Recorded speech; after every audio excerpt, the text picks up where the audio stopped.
¿Quieres correr más rápido pero cada vez te cansas más? Sales a la calle motivado, aumentas un poquito el ritmo más de lo normal y en pocos minutos te quedas sin aire, las piernas cansadas y acabas pensando que esto de correr rápido no es para ti. Pero solo te digo que correr más rápido no quiere decir sufrir más, sino entrenar mejor. Y si estás empezando o llevas un tiempo entrenando pero te sientes que estás estancado o que no progresas, no te preocupes porque en este vídeo te voy a dar las 5 claves que te ayudarán a aumentar tu velocidad hasta un por 2 en tus entrenamientos y carreras.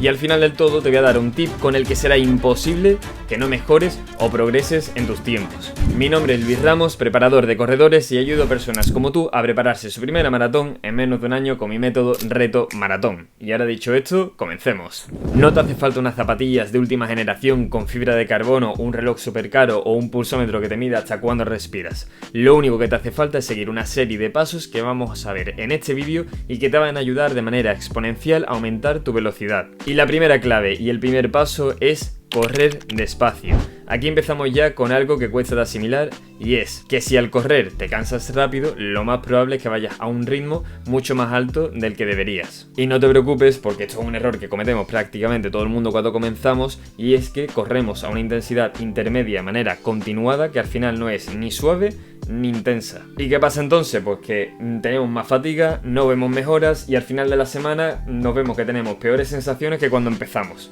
Y como he dicho, esto es un error que comete prácticamente todo el mundo y para evitarlo debemos de seguir la regla 80-20. El 80% del entrenamiento tiene que ser a baja intensidad en zona 2, porque para construir velocidad tenemos que tener resistencia y para tener resistencia tenemos que tener una buena base aeróbica. Y ya luego el 20% restante, pues entrenamientos de calidad para que el cuerpo se adapte a trabajar en esas velocidades. Y ya te digo, a mí me pasó durante bastante tiempo que pensaba que si no sufría cuando entrenaba, no mejoraba, hasta que entendí que realmente si quería conseguir esos tiempos que tanto deseaba, tenía que correr despacio.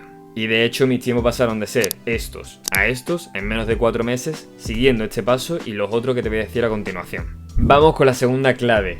No intentes mejorar tus tiempos en cada entrenamiento. Esto es el segundo error más típico que cometen todos los corredores y es intentar que en cada entrenamiento los tiempos sean mejores y en general seas mejor que ayer. Y esto al final es una tontería porque correr no es un proceso lineal, no es una línea recta, es todo un proceso. Si tú al final intentas cada día correr más rápido, pues tu cuerpo no le da tiempo a adaptarse. Porque no mejoras cuando corres, sino cuando descansas y tu cuerpo asimila. Quédate con que entrenar bien no es correr más, ni correr más rápido. Es hacer lo que toca cada día, aunque a veces te parezca poco. La tercera clave es entender qué estamos haciendo en cada entrenamiento. Esta de verdad creo que es una de las claves más importantes de todo el vídeo. Porque para correr más rápido sin cansarte, tenemos que saber qué estamos haciendo en cada entrenamiento, cuál es el objetivo, por qué lo hacemos y para qué lo hacemos. Y aquí aparecen dos conceptos que, bueno, puede ser que te suenen, muchas de las personas que lo explican no lo hacen del todo bien, o muchas de las personas que intentan entenderlo no lo llegan a entender del todo, y es el umbral del lactato y el volumen de oxígeno máximo.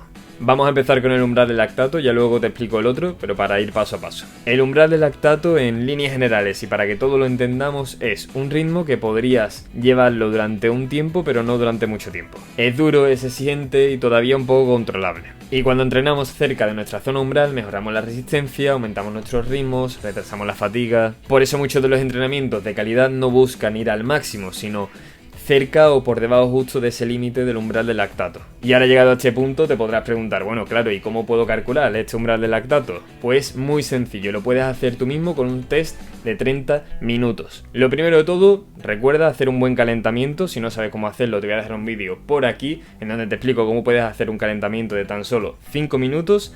Y luego continuamos con el test de los 30 minutos. En este vamos a intentar mantener unas pulsaciones medias entre 170 y 175 pulsaciones por minuto y el ritmo medio que nos aparezca una vez finalizado el test será el umbral de lactato.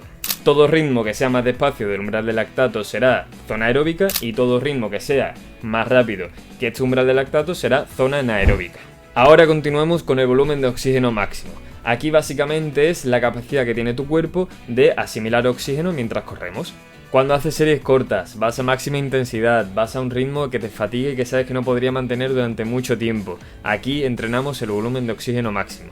Y esto al final tiene mucho beneficio para el objetivo que tenemos en este vídeo y es aumentar nuestra capacidad cardiovascular, aumentar nuestra velocidad y esos ritmos que nos parecían imposibles, que nos ahogaban, ahora son mucho más controlables. Y ahora quiero abrir un pequeño paréntesis, una pequeña advertencia, que si no la seguís a cabo, todo lo que os estoy explicando no sirve para nada. Y es que no lo entrenéis demasiado a menudo. Recordad en el anterior paso la regla del 80-20, porque entrenéis más series cortas o cerca del umbral no quiere decir que vayáis a mejorarlo.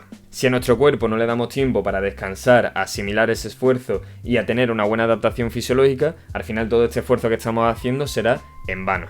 Así que estos entrenamientos de calidad, que sean en proporción 80-20, ese 20% del entrenamiento, del planning, pues aquí sí lo podemos llevar a cabo. El 80% restante, recordad, a baja intensidad. Os puedo asegurar que con esta estructura dentro de tu planning vas a notar unas mejorías increíbles. Clave número 4, mejora tu técnica de carrera. Se ha demostrado científicamente que no existe la técnica perfecta, por así decirlo, porque cada persona tiene su propia técnica, porque tenemos nuestra propia anatomía, fisiología, etc. Pero sí hay algunos claves y algunos tips que puedes llevar a cabo para adaptarla a tu propia técnica y para que puedas correr de manera más eficiente y mejorar esa economía de carrera. Lo primero, intenta evitar hacer zancadas demasiado grandes. ¿Por qué? Porque cuando hacemos zancadas muy grandes estamos necesitando y requiriendo de más energía, cuando con una cadencia mucho más amplia, es decir, pasos más cortitos, vamos a tener esa eficiencia y esa economía de carrera, además de evitar ciertas praxis que sobre todo cometen los principiantes, que es pisar con el talón, sobrecargar las rodillas, etc. El segundo, y como he dicho ahora, evita pisar con el talón o pisando con el pie plano. O sea, son muchísimas las personas, más de la que te creerías, que hacen esto y de verdad, intentad siempre pisar con la zona puntera o la zona delantera del pie, porque aquí vamos a trabajar la pliometría, vamos a hacer que nuestro pie sea un efecto muelle, que nos va a aumentar esa velocidad y va a hacer que la economía de carrera sea mucho más eficiente, además de evitar sobrecargas en la zona posterior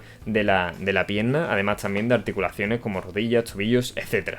El tercero es que inclines ligeramente el torso. No te estoy diciendo que te inclines totalmente hacia adelante, pero inclinarse un poquito a la hora de estar corriendo te va a hacer que tengas un poquito más de inercia y al mejorar esa eficiencia y economía de carrera, pues un plus que, oye, hay que tener en cuenta.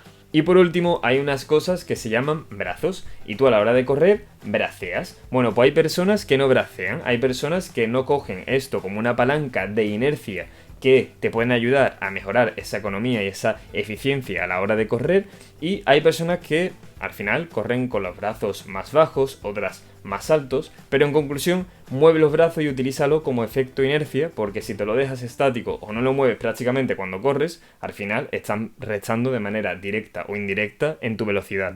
En conclusión, todo esto que acabamos de ver son pequeñas pautas que te van a ayudar a mejorar esa técnica de carrera, mejorar esa eficiencia intentándote cansar menos cuando estás corriendo, también evitar lesiones, porque muchas veces el problema no es correr, sino cómo corres, así que empieza a aplicarlo desde el próximo día. Y sé que cuesta mucho desde el principio estar pensando tengo que pisar con la puntera, tengo que bracear, pero tomároslo como si fueseis novels en conducción. Al final, cuando empezamos a conducir, estamos siempre atentos a los retrovisores, a qué está pasando a nuestro alrededor, pero ya cuando llevas días, semanas, años conduciendo, lo haces de manera innata, por así decirlo. Pues cuando corremos es igual. Cuando tú al final empiezas a correr, pero te fijas en la técnica, empiezas poco a poco, vas mejorando y con el tiempo vas a estar mejorando muchísimo y sin darte cuenta.